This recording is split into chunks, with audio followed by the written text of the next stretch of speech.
எனக்கு ஒன்றும் புரியலைங்க ஃப்ரெண்ட்ஸ். இப்போ இன்றைக்கி வந்து சனிக்கிழமை மதியம் 3 மணி ஆகுது. இந்த ப்ளவுஸு இந்த சாரியும் கொண்டு வந்து கொடுத்துட்டு நாளைக்கு காலையில் எனக்கு வேணும்னு சொல்கிறாங்க. ஆனால் லைனிங் எடுத்துகிட்டு வந்து கொடுக்கல. நான் சொல்லிட்டேன் எனக்கு வேலை இருக்குது, நான் வெளியில் போக முடியாது அப்படின்னு சொல்லிவிட்டு. அதுக்கப்புறமா அவங்களே வந்து வெளியில் போய் லைனிங் எடுத்துகிட்டு வந்து கொடுத்துட்டாங்க. அதுக்கு முன்னையே வந்து இதுக்கு அளவு ப்ளவுஸ் கிடையாது, அளவு எடுத்து தான் தைக்கணும்னு சொல்லிட்டாங்க. நானும் அளவு எடுத்துட்டேன். போகிற வரைக்கும் கிட்டத்தட்ட பார்த்திங்கன்னா ஒரு 10 தடவை நல்லா தைங்கன்னு சொல்லிட்டாங்க. ஏன் அப்படி சொல்கிறாங்கன்னு எனக்கு புரியல.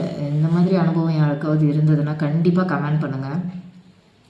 வர்ற கஸ்டமர் எல்லாமே இப்படி ஏதாவது ஒன்று போட்டு மண்டையை குடச்சி விட்டு போயிடுறாங்க. என்னென்னா இந்த கஸ்டமர் வந்து ரெகுலர் கஸ்டமரே கிடையாது, வருஷத்துக்கு 1 2 அந்த மாதிரி தைக்கிற கஸ்டமர் தான். ஆனால் எப்படி தைச்சாலும் எனக்கு வந்து என் கஸ்டமர் வந்து சாட்டிஸ்ஃபேக்ஷன் ஆகணும் அப்படின்னு நான் நினைப்பேன். என் வீட்லேயே வந்து நான் போட்டு பார்க்க சொல்வேன். போட்டு பார்த்துட்டு ஏதாவது கரெக்ஷன் இருந்தால் அட்டன் டைம்லேயே நான் பண்ணி கொடுத்துருவேன். அந்த மாதிரி ஆள் நான். ஆனால் என்கிட்டயே நல்லா தைங்க அப்படின்னா நான் என்னங்க பண்ண முடியும் சொல்லுங்கள் பார்க்கலாம். நான் முடிஞ்ச வரைக்கும் அவங்களுக்கு ஏற்ற மாதிரி தான் நான் தைக்கிறேன். ஆனால் இதுக்கு ஒரு பேட்டர்ன் கூட அவங்க சொல்ல கிடையாது, எனக்கு இந்த மாதிரி வேணும் அப்படி சொல்லிட்டு. ஒரு சில பேர் இந்த மாதிரி தான் வேணும்னு குழப்பிட்டு போயிடுவாங்க, அது வேறு விஷயம்.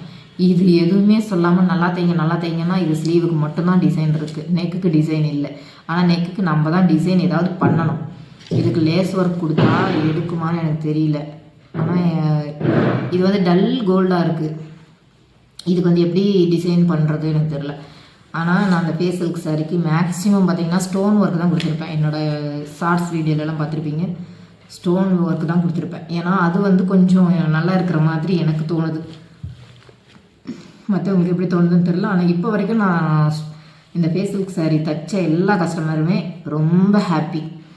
இந்த கஸ்டமர் தான் 10 தடவை நல்லா தைங்கன்னு சொல்கிறாங்க. ஸோ நம்ம நல்லா தைச்சி கொடுத்துருவோம், அது வேறு விஷயம். ஏன் இப்படி சொல்கிறாங்கன்னு தெரில. ஏதாவது ஒரு பேட்டர்னை சொல்லிவிட்டு இப்படி தைங்க அப்படி சொல்லிட்டா பரவாயில்ல. எதுவுமே சொல்லாமல் நல்லா தைங்க அப்படின்னா எப்படிங்க தைக்க முடியும்? இந்த மாதிரி அனுபவம் கண்டிப்பாக என் வீடியோ பார்க்குற டைலருங்க யாராவது இருப்பீங்க, அவங்களுக்கு ஏதாவது இந்த மாதிரி அனுபவம் இருந்துச்சு அப்படின்னாக்கா கமெண்ட் பண்ணுங்கள் ஃப்ரெண்ட்ஸ். அதே மாதிரி வர கஸ்டமர் வந்து உங்களை எப்படிலாம் பாடுபடுத்துகிறாங்க அப்படின்னு சொல்லிட்டும் கமெண்ட் பண்ணுங்கள் ஃப்ரெண்ட்ஸ். ஏன்னா நான் நிறைய சோதனைகளை அனுபவிச்சிட்ருக்கேன்.